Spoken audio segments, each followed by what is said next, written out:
तुम्हाला संघर्ष केल्याशिवाय पर्याय राहत नाही। आज इतकी आपल्याकडे सांस्कृतिक ताकद आहे, इतकी ताकद आहे, हे वेगळंपण आहे आपल्याकडं, हे वेगळंपण आपण जपलं पाहिजे। ही ताकद आपण लोकांच्या मध्ये पुढे घेऊन गेलं पाहिजे। शिक्षणाच्या बाबतीमध्ये आपण एकदम सजग झालं पाहिजे, आपल्या प्रत्येक पोराला शिक्षितच केलं पाहिजे।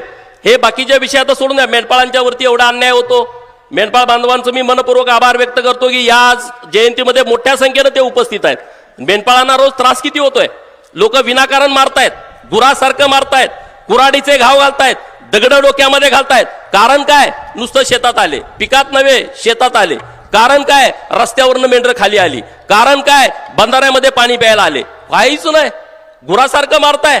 पुढच्या पिढीमध्ये धनगरांची पोरं मेंढ्या राखणार नाहीत, हे महाराष्ट्रातल्या सरकारनं पण लक्षात घ्यावं आणि बोकडं खाणाऱ्यांनी पण लक्षात घ्यावं। नाही गरज, हे कमी व्हायला लागलंय।